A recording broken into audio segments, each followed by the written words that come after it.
ನೀವು ಹಿಂದೂ ಅಂತೇಳಿ ಧರ್ಮದ ಕಲಮದಲ್ಲಿ ನೋಂದಾಯಿಸ್ಕೊಳ್ತಾ ಹೋದ್ರೆ ಬೇರೆ ಧರ್ಮವನ್ನ, ನೀವು ನಂಬಿದಂತ ಧರ್ಮವನ್ನ, ನೀವು ನಂಬಿದಂತ ಪಂಥವನ್ನ, ನಿಮ್ಮದೇ ಆದ ಧರ್ಮ ಅಂತ ನೀವು ಆ ಧರ್ಮದ ಕಲಮನಲ್ಲಿ ತುಂಬಿದರೆ ನೀವು ಮೀಸಲಾತಿನ ಕಳ್ಕೊಳ್ತೀರಿ. ಅವರ ಧಾರ್ಮಿಕ ಹಕ್ಕಿಗೂ ಮೀಸಲಾತಿಗೂ ಸಂಬಂಧ ಇಲ್ಲ.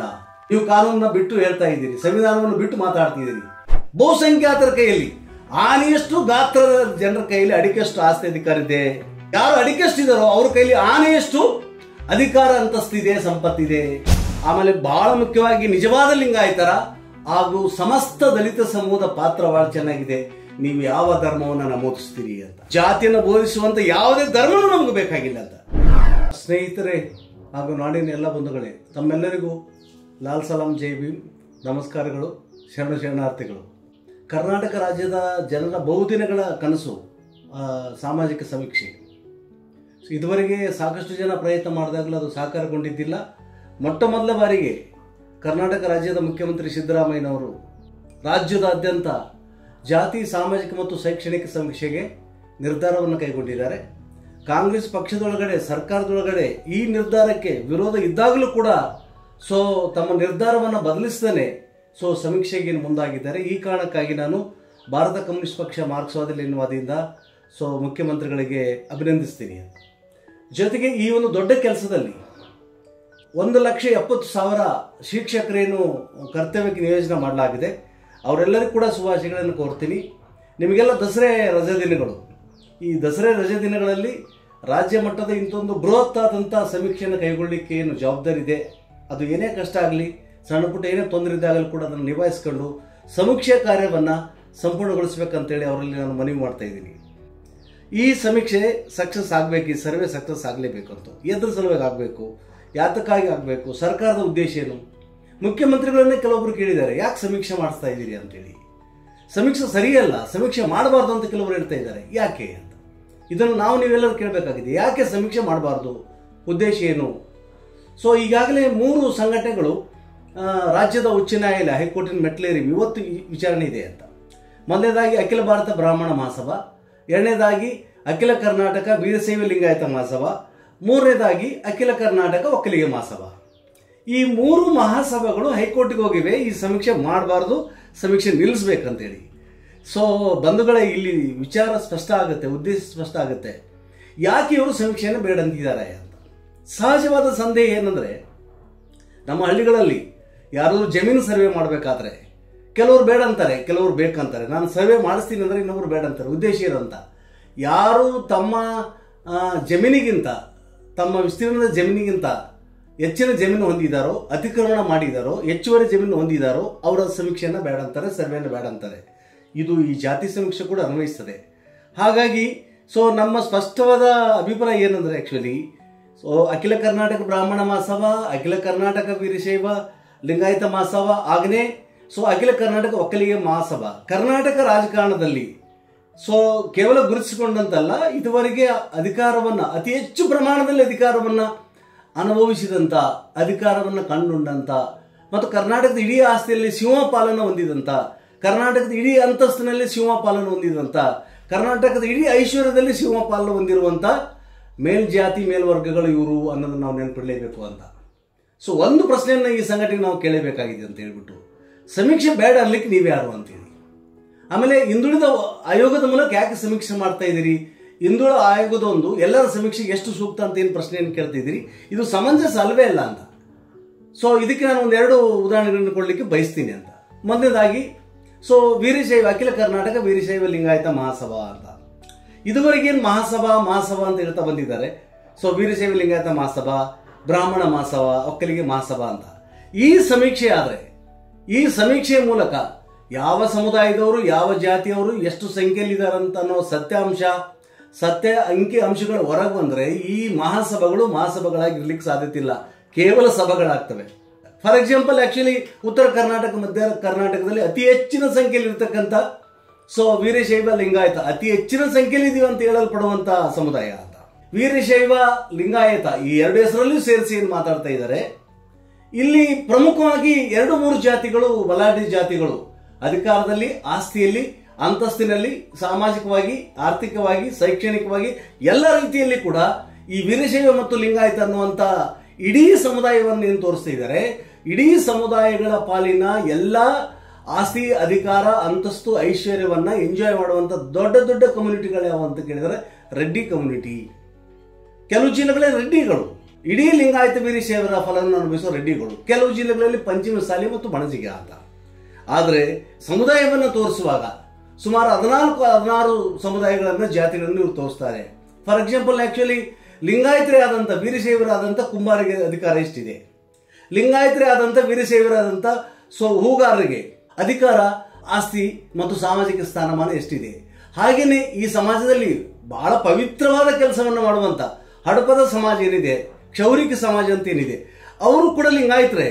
ಅವರಿಗೆ ಅಧಿಕಾರದಲ್ಲಿ ಪಾಲೆಷ್ಟಿದೆ, ಆಸ್ತಿಯಲ್ಲಿ ಪಾಲೆಷ್ಟಿದೆ, ಅಂತಸ್ತಿನಲ್ಲಿ ಪಾಲೆಷ್ಟಿದೆ.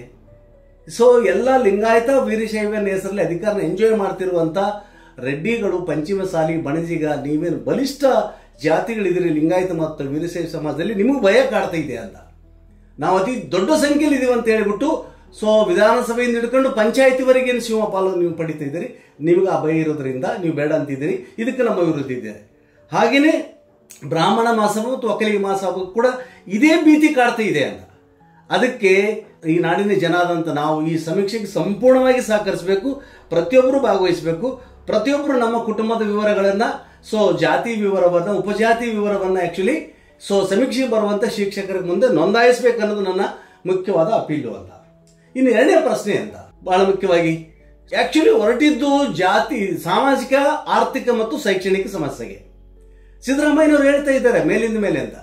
ಯಾರು ಸಾಮಾಜಿಕವಾಗಿ, ಆರ್ಥಿಕವಾಗಿ, ರಾಜಕೀಯವಾಗಿ ಹಿಂದುಳಿದಿದ್ದಾರೋ, ಎಷ್ಟು ಪ್ರಮಾಣದಲ್ಲಿ ಹಿಂದುಳಿದಿದ್ದಾರೋ, ಅವರ ಸಂಖ್ಯಾ ಪ್ರಮಾಣ ಎಷ್ಟಿದೆ, ಅವರ ಗಾತ್ರ ಎಷ್ಟಿದೆ ಅಂತ ಸರ್ಕಾರಕ್ಕೆ ಗೊತ್ತಾದರೆ ಅವ್ರನ್ನ ಅಪ್ಲಿಫ್ಟ್ ಮಾಡಲಿಕ್ಕೆ, ಅವ್ರನ್ನ ಡೆವಲಪ್ ಮಾಡಲಿಕ್ಕೆ, ಅವ್ರನ್ನ ಮೇಲ್ದರ್ಜೆಗೆ ಎತ್ತಲಿಕ್ಕೆ ಸರ್ಕಾರಕ್ಕೆ ಅನುಕೂಲ ಆಗುತ್ತೆ. ಇದು ನಮ್ಮ ಉದ್ದೇಶ ಅಂತ ಮೇಲಿಂದ ಮೇಲೆ ಮುಖ್ಯಮಂತ್ರಿಗಳು ಹೇಳಿದಾಗಲೂ ಕೂಡ ಈ ಉಳಿದ ಪಟ್ಟಭದ್ರ ಹಿತಾಸಕ್ತಿಗಳು ಇದನ್ನು ವಿರೋಧ ಮಾಡ್ತಾ ಇದ್ದಾರೆ. ಜೊತೆಗೆ ಈಗಾಗಲೇ ಸಮೀಕ್ಷೆ ಆರಂಭ ಆಗಿರೋದ್ರಿಂದ ಸೊ ಅನೇಕ ಸಂಸ್ಥೆಗಳ ಅಂತರಂಗ ಬಹಿರಂಗ ಆಗ್ತಿದೆ ಅಂತ. ಯಾರ್ಯಾರು ಪ್ರಗತಿಪರ ಅನ್ಕೊಂಡಿದ್ರು, ಯಾರ್ಯಾರು ಸಂವಿಧಾನ ಪರ ಅನ್ಕೊಂಡಿದ್ರು, ಸಂವಿಧಾನ ಪರ ಅಂದವರೆಲ್ಲ ಇವತ್ತು ಕೋಮುವಾದಿಗಳಾಗಿ, ಜಾತಿವಾದಿಗಳಾಗಿ ನಿಲ್ತಾ ಇದ್ದಾರೆ. ಪ್ರಗತಿಪರ ಅನ್ಕೊಳ್ಳೋರೆಲ್ಲರೂ ಹೇಳ್ತಾ ಬಂದವರೆಲ್ಲರೂ ಕೂಡ ಆಕ್ಚುಲಿ ಜಾತಿವಾದಿಗಳಾಗಿ, ಆಮೇಲೆ ಕೋಮುವಾದಿಗಳಾಗಿ ಸೊ ಎಕ್ಸ್ಪೋಸ್ ಆಗ್ತಾ ಇದ್ದಾರೆ ಅಂತ. ಹಾಗಾಗಿ ಇಲ್ಲಿ ಒಂದು ಮುಖ್ಯವಾಗಿ ಸಮಸ್ಯೆ ಕಾಡ್ತಾ ಇದೆ ಅಂತ. ಈ ಸಮೀಕ್ಷೆ ಸಾಮಾಜಿಕ, ಆರ್ಥಿಕ, ಶೈಕ್ಷಣಿಕ ಇದು ಆಕ್ಚುಲಿ ಇದರ ಮುಖ್ಯವಾದ ತಿರುಳು. ಸಹಜವಾಗಿ ಇಂಥದ್ದೊಂದು ಸಮೀಕ್ಷೆ ಮಾಡುವಾಗ ಸೊ ನಿಮ್ಮ ಜಾತಿ, ಉಪಜಾತಿ ಯಾವುದು ಅಂತ ಕೇಳೋದ್ರ ಜೊತೆಗೆ ಯಾವ ಧರ್ಮಕ್ಕೆ ಸೇರಿದ್ದೀರಿ, ಯಾವ ಧರ್ಮದವರು ಅಂತ ಸಹಜವಾಗಿ ಅಲ್ಲಿ ಕಲಂ ಇದೆ. ಸೊ ಈಗ ಅದಕ್ಕೆ ಸಂಬಂಧಪಟ್ಟಂಗೆ ಬಹಳ ತಲೆ ಕೆಡಿಸ್ಕೊಳ್ತಿದ್ದಾರೆ.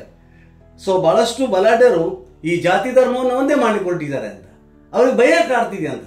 ಇದುವರೆಗೆ ನಾವು ಜನಕ್ಕೆ ಸುಳ್ಳೇಳಿ ಸಮೀಕ್ಷೆ ಇರಲಾರ್ದನೆ, ಲೆಕ್ಕ ಇರಲಾರ್ದನೆ ಬಹುಸಂಖ್ಯಾತರು ಅಂತ ಏನು ಸಿಂಹಪಾಲನ್ನ ತಿಂದಿದ್ದೀವಿ.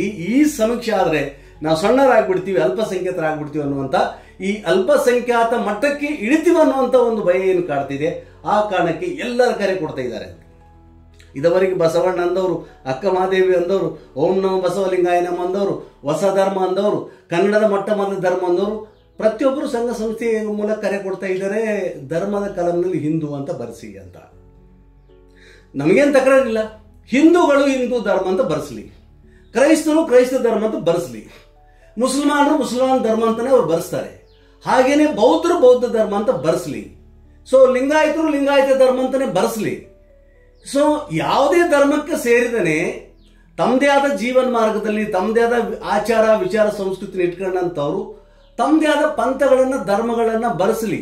ದೇವರಿದ್ದಾನನ್ನೋರು ಬರೆಸಲಿ, ದೇವರಿಲ್ಲ ಅಥವಾ ನಾಸ್ತಿಕರನ್ನು ಕೂಡ ಬರೆಸಲಿ. ಇದು ನಮ್ಮ ಕಾನ್ಸ್ಟಿಟ್ಯೂಷನಲ್ ಪ್ರಾವಿಷನ್ ಅನ್ನೋದು ನಾವೆಲ್ಲ ನೆನ್ಪಿಟ್ಕೊಳ್ಬೇಕಾಗಿದೆ. ರೈಟ್ ಟು ರಿಲಿಜನ್, ಧಾರ್ಮಿಕ ಸ್ವಾತಂತ್ರ್ಯದ ಹಕ್ಕನ್ನು ನಮಗೆ ಸಂವಿಧಾನ ಕೊಟ್ಟಿದೆ. ಸೊ ಈ ಹಕ್ಕನ್ನು ಪ್ರಶ್ನೆ ಮಾಡಲಿಕ್ಕೆ ಯಾರಿಗೂ ಅಧಿಕಾರ ಇಲ್ಲ. ಇದು ಬಹಳ ಮುಖ್ಯವಾಗಿ ಅಂತ. ನಮ್ಮ ದೇಶದ ಸಂವಿಧಾನ ಈ ದೇಶದ ವಾಸಿಗಳಿಗೆ ಪ್ರತಿಯೊಬ್ಬರಿಗೆ ಧಾರ್ಮಿಕ ಸ್ವಾತಂತ್ರ್ಯದ ಹಕ್ಕು, ರೈಟ್ ಟು ರಿಲಿಜನ್, ಇದು ಆಕ್ಚುಲಿ ಮ್ಯಾಂಡೇಟರಿ. ಇದು ಬಹಳ ಮೂಲಭೂತವಾದ ಹಕ್ಕು. ಇದನ್ನ ಧಕ್ಕೆ ತರಲಿಕ್ಕೆ ಯಾರಿಗೆ ಅಧಿಕಾರ ಇಲ್ಲ ಅಂತ. ನೀವು ಹೇರಬೇಡಿ ಧರ್ಮಗಳನ್ನಂತ ಹೀಗೆ ಬರೆಸಿ ಅಂತ ಯಾಕೆ ಹೇಳ್ತೀರಿ? ಹಿಂದೂ ಅಂತಾನೆ ಬರೆಸಿ ಅಂತ ಹೇಳ್ತಾ ಇದ್ದೀರಿ. ಸೊ ಹಿಂದೂ ಪರ ಸಂಘಟನೆಗಳು ಅಥವಾ ಹಿಂದುತ್ವವಾದಿ ಸಂಘಟನೆಗಳು ಅವೆಲ್ಲ ಕೋಮುವಾದಿ ಸಂಘಟನೆಗಳೇ, ಫ್ಯಾಸಿಸ್ಟ್ ಸಂಘಟನೆಗಳೇ, RSS ಸಂಘಟನೆಗಳೇ, ಮಠಾಧೀಶರಿಗೆ ಬೆದರಿಕೆ ಆಗ್ತಾ ಇದ್ದೀರಿ. ನಿಮ್ಮ ಸಮುದಾಯದ, ಯಾಕಂದ್ರೆ ನೀವು ಸಮುದಾಯದ ಸ್ವಾಮಿಗಳು, ನಿಮ್ಮ ಸಮುದಾಯದವರಿಗೆ ಸೊ ಈ ಸಮೀಕ್ಷೆಯಲ್ಲಿ ಹಿಂದೂ ಅಂತ ಬರೆಸಿ ಅಂತ ಹೇಳಿ ಅಂತೇಳಿ.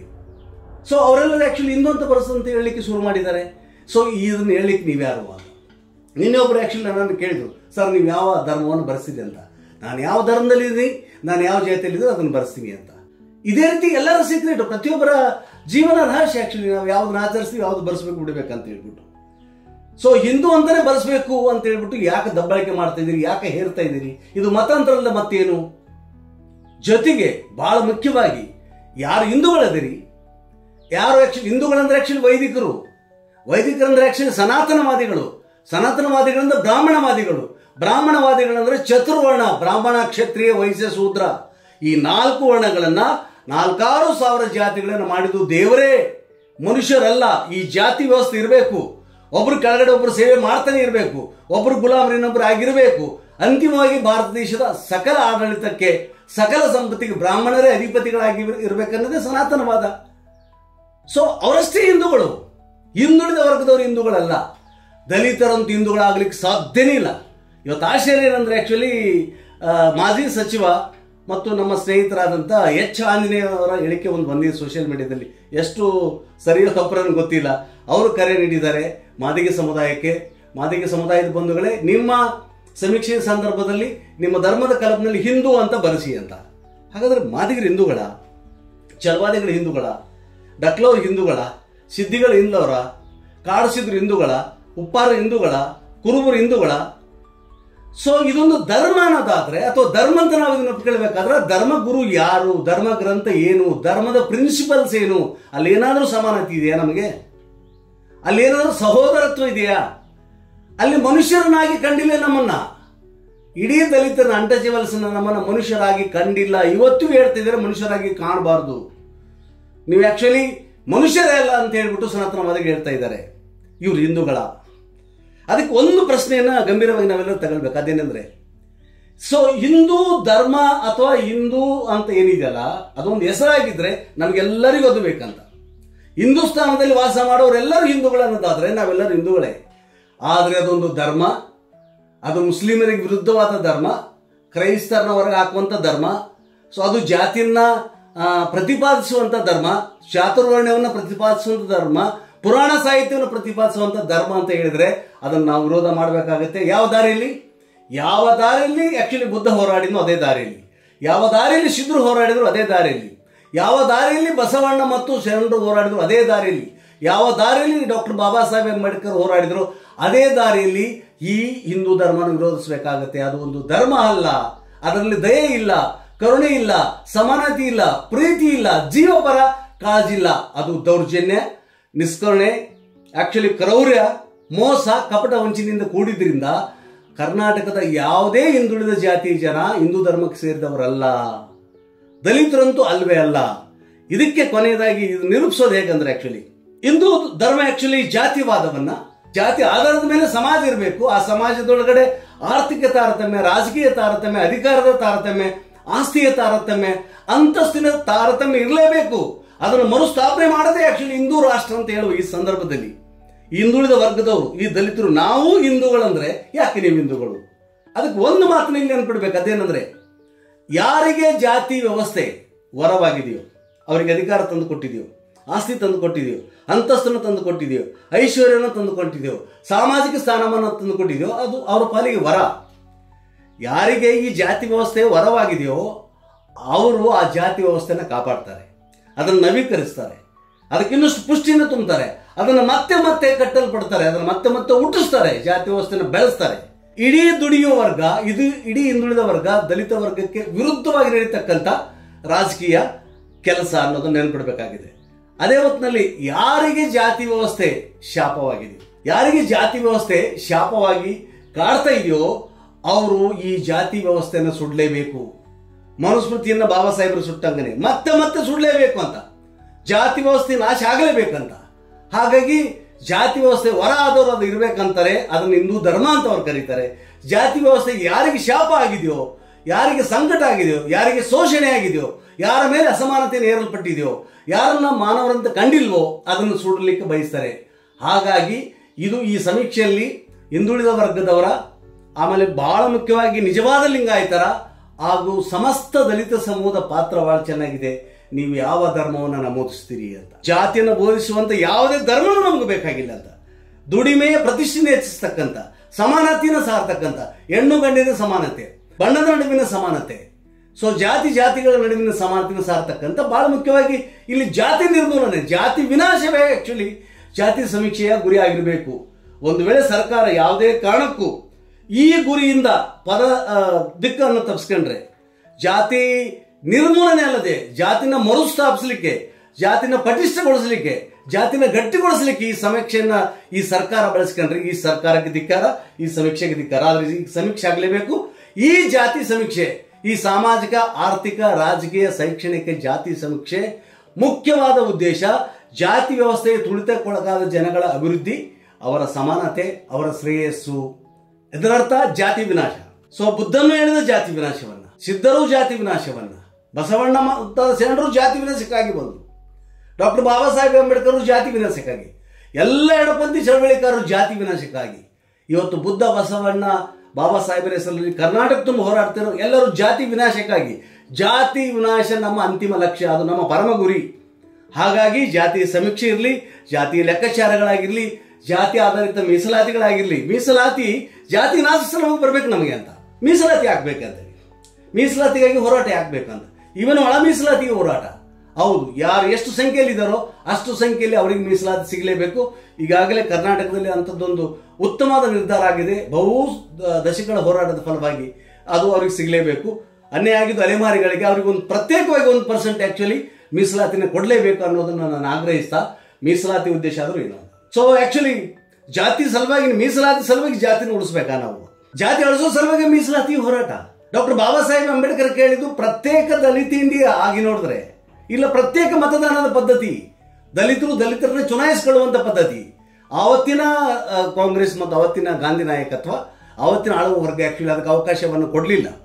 ಅನಿವಾರ್ಯವಾಗಿ ಸೊ ಅಂಬೇಡ್ಕರ್ ಅವರು ಅದನ್ನು ಒಪ್ಕೊಳ್ಬೇಕಾಯ್ತು ವಿನ ಅದು ಸೊ ಬಹಳ ತಾತ್ಕಾಲಿಕವಾದಂಥ ಕೆಲಸ. ಹಾಗಾಗಿ ಮೀಸಲಾತಿಗಾಗಿ ಏನು ಹೋರಾಡ್ತಾ ಇದ್ದೀವಿ, ಉಪ ಮೀಸಲಾತಿಗೆ ಏನು ಹೋರಾಟ ಮಾಡ್ತಾ ಇದ್ದೀವಿ, ಒಳ ಮೀಸಲಾತಿ ಅನುಷ್ಠಾನಕ್ಕೆ ನಾವು ಹೋರಾಡ್ತಿದ್ದೀವಿ. ನಮ್ಮ ಅಂತಿಮ ಲಕ್ಷ್ಯ ಜಾತಿ ವಿನಾಶವಿನ ಜಾತಿಗೆ ಜಯಕಾರ ಅಲ್ಲ. ಇದು 2ನೇ ಪಾಯಿಂಟ್. 3ನೇದಾಗಿ ನಮ್ಮನ್ನು ಬೆದರಿಸ್ತಾ ಇದ್ದಾರೆ ಅಂತ.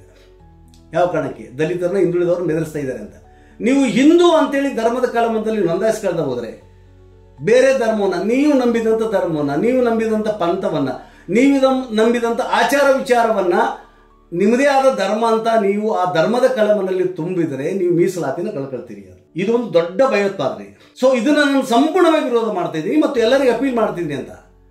ಈ ದೇಶದಲ್ಲಿ ದಲಿತರಿಗೆ, ಅವರು ಕ್ರೈಸ್ತ ಧರ್ಮಕ್ಕೆ ಹೋಗ್ಲಿ, ಸಿಖ್ ಧರ್ಮಕ್ಕೆ ಹೋಗ್ಲಿ, ಅತಿ ಹೆಚ್ಚು ದಲಿತರಿರ್ತಕ್ಕಂಥ ರಾಜ್ಯ ಪಂಜಾಬ್. ಒಟ್ಟು ರಾಜ್ಯದ ಜನಸಂಖ್ಯೆಯಲ್ಲಿ 24ರಿಂದ 30% ಇದ್ದಾರೆ ದಲಿತರು, ಅನ್ಟಚಬಲ್ಸ್. ಅಲ್ಲಿ ವಾಲ್ಮೀಕಿಗಳ ಅಸ್ಪೃಶ್ಯರು. ವಾಲ್ಮೀಕಿಗಳೇನು ಕರ್ನಾಟಕದಲ್ಲಿ ಎಸ್ಟಿಗಳಾಗಿದ್ದಾರಲ್ಲ, ಇದೇ ವಾಲ್ಮೀಕಿಗಳು ಪಂಜಾಬ್ನಲ್ಲಿ ಆಕ್ಚುಲಿ ಅಸ್ಪೃಶ್ಯರು 24ರಿಂದ 30% ಇದ್ದಾರೆ. ಅವರೆಲ್ಲ ಆಕ್ಚುಲಿ ಗುರುನಾನಕ್ ಅನುಯಾಯಿಗಳೇ, ಸಿಕ್ಕರೆ ಅದರ ಅಸ್ಪೃಶ್ಯತೆ ಇದೆ. ಟೀ ಕೊಡಂಗಿಲ್ಲ, ದೇವಸ್ಥಾನದಲ್ಲಿ ಬಿಟ್ಕೊಳ್ಳಂಗಿಲ್ಲ, ಗುರುದ್ವಾರದಲ್ಲಿ ಬಿಟ್ಕೊಳ್ಳಂಗಿಲ್ಲ, ಪ್ರತ್ಯೇಕವಾಗಿ ಗುರುದ್ವಾರಗಳಿವೆ. ಹಾಗಾಗಿ ಈ ದೇಶದ ಮೂಲ ನಿವಾಸಿ, ಈ ದೇಶದ ಮುಖ್ಯವಾದ ದುಡಿಮೆಗಾರನಾದಂಥ ದಲಿತ ಸಮುದಾಯಕ್ಕೆ ಸಾಮಾಜಿಕ ಸಮಾನತೆ ನಿರಾಕರಿಸುವಂಥ ಧರ್ಮಗಳಿರೋದ್ರಿಂದ ಅವರು ಕ್ರೈಸ್ತ ಧರ್ಮಕ್ಕೆ ಹೋದ್ರು ಕೂಡ ದಲಿತ ಕ್ರೈಸ್ತರೇ, ಸೊ ಸಿಖ್ ಧರ್ಮಕ್ಕೆ ಹೋದ್ರು ಕೂಡ ಆಕ್ಚುಲಿ ದಲಿತ ಸಿಕ್ಕರೆ, ಅವ್ರು ಆಕ್ಚುಲಿ ಮುಸಲ್ಮಾನ್ ಧರ್ಮಕ್ಕೆ ಹೋದ್ರು ಕೂಡ ಆಕ್ಚುಲಿ ದಲಿತ ಮುಸಲ್ಮಾನರಾಗ್ತಾರೆ. ಹಾಗಾಗಿ ಅವರ ಧಾರ್ಮಿಕ ಹಕ್ಕಿಗೂ ಮೀಸಲಾತಿಗೂ ಸಂಬಂಧ ಇಲ್ಲ. ನೀವು ಕಾನೂನನ್ನ ಬಿಟ್ಟು ಹೇಳ್ತಾ ಇದ್ದೀರಿ, ಸಂವಿಧಾನವನ್ನು ಬಿಟ್ಟು ಮಾತಾಡ್ತಿದ್ದೀರಿ. ಸೊ ಹಿಂದುತ್ವ ಪರ ಸಂಘಟನೆಗಳು, ಜಾತಿವಾದಿಗಳು ಥ್ರೆಟ್ ಮಾಡ್ತಾ ಇದ್ದಾರೆ. ಕರ್ನಾಟಕದಲ್ಲಿ ಬಿಜೆಪಿ ಸರ್ಕಾರ ಇದ್ದಾಗನೇ ಆಕ್ಚುಲಿ ಮತ ಸಂರಕ್ಷಣೆ ಹೆಸರಲ್ಲಿ ಆಕ್ಚುಲಿ ಮತಾಂತರವನ್ನು ನಿಷೇಧ ಮಾಡಿದ್ರು. ಇವತ್ತು ಆ ವಿಷಯದಲ್ಲಿ ಕರ್ನಾಟಕ ಸರ್ಕಾರ, ಸಿದ್ದರಾಮಯ್ಯ ಸರ್ಕಾರ ಒಂದು ಗಟ್ಟಿಮುಟ್ಟಾದ ನಿರ್ಧಾರ ಕೈಗೊಳ್ಳಬೇಕಾಗಿದೆ. ಭಾರತ ಸಂವಿಧಾನ ಏನನ್ನು ಪ್ರತಿಪಾದನೆ ಮಾಡ್ತಿದೆ? ಧಾರ್ಮಿಕ ಸ್ವಾತಂತ್ರ್ಯದ ಹಕ್ಕು, ಯಾವುದೇ ಮತವನ್ನು ಸೇರುವ, ತೊರೆಯುವ, ಉಳಿಯುವ ಅಧಿಕಾರ ನಮ್ಮ ವೈಯಕ್ತಿಕ ಹಕ್ಕೆ ವಿನ ಯಾರು ಅದನ್ನು ಏರಬಾರದು ಅಂತೀನಿ. ಸೊ ಇದಿಷ್ಟು ಬಹಳ ಮುಖ್ಯವಾದ ನಾನು ಸಂದೇಶವನ್ನು ಹೇಳಲಿಕ್ಕೆ ಬಯಸ್ತೀನಿ. ಈ ಒಂದು ಸಾಮಾಜಿಕ, ಆರ್ಥಿಕ, ಶೈಕ್ಷಣಿಕ ಸಮೀಕ್ಷೆ ಯಶಸ್ವಿ ಆದಮೇಲೆ ಬಹಳ ಮುಖ್ಯವಾಗಿ ಇದು ಗೊತ್ತಾಗಲೇಬೇಕಾಗತ್ತೆ ಅಂತ. ಯಾರು ಎಷ್ಟು ಸಂಖ್ಯೆಯಲ್ಲಿ ಇದ್ದಾರೆ ಅಷ್ಟೇ ಅಲ್ಲ, ಯಾರ ಬಳಿ ಎಷ್ಟು ಆರ್ಥಿಕ ಸಂಪನ್ಮೂಲಗಳಿವೆ, ಎಷ್ಟು ಜಮೀನಿದೆ, ಯಾವ ಜಾತಿ ಕೈಯಲ್ಲಿ ಎಷ್ಟು ಜಮೀನಿದೆ, ಯಾವ ಜಾತಿ ಕೈಯಲ್ಲಿ ಎಷ್ಟು ವ್ಯಾಪಾರ ಇದೆ, ಯಾವ ಜಾತಿ ಕೈಯಲ್ಲಿ ಎಷ್ಟು ಆಕ್ಚುಲಿ ಕಾರ್ಖಾನೆ ಇದೆ, ಯಾವ ಜಾತಿ ಕೈಯಲ್ಲಿ ಎಷ್ಟು ಹಾಸ್ಪಿಟಲ್ಗಳಿವೆ, ಯಾವ ಜಾತಿ ಕೈಯಲ್ಲಿ ಎಷ್ಟು ಶಾಲಾ ಕಾಲೇಜುಗಳು, ಮೆಡಿಕಲ್ ಕಾಲೇಜುಗಳಿವೆ, ಯಾವ ಜಾತಿಯವರು ಎಷ್ಟು ಜನ ಅಸೆಂಬ್ಲಿ ಪಾರ್ಲಿಮೆಂಟಲ್ಲಿ ಪಂಚಾಯತಿಲಿ ಇದ್ದಾರೆ ಇದು ಗೊತ್ತಾಗಲೇಬೇಕಂತ. ಬಹುಸಂಖ್ಯಾತರ ಕೈಯಲ್ಲಿ ಆನೆಯಷ್ಟು ಗಾತ್ರದ ಜನರ ಕೈಯಲ್ಲಿ ಅಡಿಕೆಯಷ್ಟು ಆಸ್ತಿ ಅಧಿಕಾರ ಇದೆ. ಯಾರು ಅಡಿಕೆಷ್ಟಿದ್ದಾರೋ ಅವ್ರ ಕೈಲಿ ಆನೆಯಷ್ಟು ಅಧಿಕಾರ ಅಂತಸ್ತಿದೆ, ಸಂಪತ್ತಿದೆ. ಈ ಸತ್ಯ ಹೊರಬರೋ ಸಲುವಾಗಿ ನಿಮ್ಗೆ ಅಂಜಿಕೆ ಬರೋದ್ರಿಂದ ನಿಮಗೆ ನಾವು ಧಿಕ್ಕಾರ ಹೇಳಬೇಕಾಗಿದೆ. ಹಾಗಾಗಿ ಕರ್ನಾಟಕದ ಸಮಸ್ತ ಜನಪರ ಹೋರಾಟ ಚಳವಳಿಗಾರರಿಗೆ, ಸಾಹಿತಿಗಳಿಗೆ, ಕಲಾವಿದರಿಗೆ, ವಿಶೇಷವಾಗಿ ದುಡಿಯುವ ವರ್ಗ ಮತ್ತು ದಮನಿತ ಜನಾಂಗಗಳ ನಡುವೆ, ಮಹಿಳೆಯರ ನಡುವೆ, ದಲಿತರ ನಡುವೆ ಕೆಲಸ ಮಾಡುವಂಥ ಎಲ್ಲ ಸ್ನೇಹಿತರಿಗೆ ಅಪೀಲ್ ಮಾಡಬೇಕಾಗಿದ್ದೇನೆಂದರೆ ಇನ್ನೇನು ಕೆಲವು ದಿನಗಳ ಬಾಕಿ ಉಳಿದಿದೆ. ಇದನ್ನು ಅತ್ಯಂತ ವೇಗವಾಗಿ ಜನಗಳಿಗೆ ಮುಡಿಸಬೇಕಾಗಿದೆ. ನಾವು ಈ ಸಮೀಕ್ಷೆಯನ್ನು ಸಕ್ಸಸ್ಗೊಳಿಸಲೇಬೇಕು. ಪ್ರತಿಯೊಬ್ಬರು ಈ ಸಮೀಕ್ಷೆಯಲ್ಲಿ ತಮ್ಮ ಮಾಹಿತಿಗಳನ್ನು ಆಯೋಗಕ್ಕೆ ನೀಡಲೇಬೇಕು ಅನ್ನುವಂಥ ಅಪೀಲ್ನ ಮಾಡೋದರಲ್ಲಿ ನಾವು ಮುಂದಾಗಬೇಕಂತ ಅನ್ನೋದನ್ನು ಹೇಳ್ತಾನೆ. ಜೊತೆಗೆ ಯಾರ ಪರವಾಗಿ ದಮನಿತ ಸಮುದಾಯಗಳು ಜಾತಿ ವ್ಯವಸ್ಥೆಯಿಂದ, ಅಸ್ಪೃಶ್ಯತೆಯಿಂದ, ಲಿಂಗ ತಾರತಮ್ಯಕ್ಕಾಗಿ, ಮುಟುಚೆಟ್ಟು ಮೈಲಿಗೆ ಕಾರಣಕ್ಕಾಗಿ ಸಾವಿರಾರು ವರ್ಷಗಳಿಂದ, ಶತಮಾನಗಳಿಂದ ತುಳಿತಕ್ಕೊಳಗಾದಂಥ ಸಮುದಾಯಗಳು, ಬಹುದೊಡ್ಡ ಸಮುದಾಯಗಳು, ಯಾವುದೇ ಕಾರಣಕ್ಕೂ ಯಾರ ಮಾತನ್ನು ಕೇಳಬೇಡಿ. ನೀವು ಜಾತಿ ಧರ್ಮದ ಬೀಜ ನಿಗಮವಾದಂಥ ಹಿಂದುತ್ವ ಅಥವಾ ಹಿಂದೂ ಧರ್ಮ ಅಂತ ನೀವು ನಮೂದಿಸಬೇಡಿ. ಯಾಕಂದ್ರೆ ನೀವು ಹಿಂದೂಗಳಲ್ಲ, ನಿಮ್ನ ಹಿಂದುವಾಗಿ ಕಂಡಿಲ್ಲ. ಈಗ ಬಣ್ಣದ ಮಾತಾಡ್ತಿದ್ದಾರೆ. ಬಣ್ಣದ ಮಾತಾಗಿ ಬೆನ್ನಿಗೆ ಆಕ್ಚುಲಿ ಬಂಗಾರದ ಚಾಕು ಹಾಕುವಂಥ ಸಂದರ್ಭ ಇದು. ಹಾಗಾಗಿ ಎಲ್ಲ ದಮನಿತ ಜನ ವರ್ಗಗಳು ನೀವು ಹಿಂದೂಗಳಲ್ಲ. ಒಂದ್ಸಲ ನೀವು ಹಿಂದೂಗಳಾದ್ರೆ ಈ ಚಾತುರ್ವರ್ಣ್ಯವನ್ನ, ಈ ಜಾತಿ ವ್ಯವಸ್ಥೆಯನ್ನ, ಈ ಅಸ್ಪೃಶ್ಯತೆಯನ್ನ, ಈ ಅಸಮಾನತೆಯನ್ನ ಒಪ್ಕೊಳ್ಳೇಬೇಕಾಗತ್ತೆ. ಹಾಗಾಗಿ ಇದನ್ನು ಧಿಕ್ಕರಿಸಲೇಬೇಕು. ಇದು ಬಾಬಾ ಸಾಹೇಬರ ಹಾದಿ, ಇದು ಬುದ್ಧನ ಹಾದಿ, ಇದೇ ಬಸವಣ್ಣನ ಹೋರಾಟದ ಹಾದಿ. ಹಾಗಾಗಿ ಈ ದೇಶದ, ಈ ನಾಡಿನ ಬಹುಸಂಖ್ಯಾತ ದಮನಿತ ಜಾತಿ ಜನಾಂಗದವರು ಬುದ್ಧನ ಜೊತೆಗೆ ನಿಲ್ಲಬೇಕು. ಬುದ್ಧ ನಿಮ್ಮ ದಮ್ಮ ಆಗಬೇಕು, ಬುದ್ಧ ನಮಗೆ ದಿಕ್ಕಾಗಬೇಕು. ಅದು ಸಾಧ್ಯವಾಗದವರು ಬಸವಣ್ಣ ಜೊತೆ ನಿಲ್ಲಲೇಬೇಕು. ಇವೆರಡು ಬಿಟ್ಟರೆ ಧರ್ಮದ ವಿಚಾರದಲ್ಲಿ, ಧಾರ್ಮಿಕ ಆಚಾರ ವಿಚಾರದ ವಿಷಯದಲ್ಲಿ ಬಹುಸಂಖ್ಯಾತ ಹಿಂದುಳಿದ ವರ್ಗಗಳಿಗೆ, ದಲಿತ ಸಮುದಾಯಕ್ಕೆ, ಅಸ್ಪೃಶ್ಯರಿಗೆ, ವಿಶೇಷವಾಗಿ ಎಲ್ಲ ಮಹಿಳೆಯರಿಗೆ ಬೇರೆ ದಾರಿ ಇಲ್ಲ. ಬುದ್ಧ ಇಲ್ಲವೇ ಬಸವಣ್ಣ.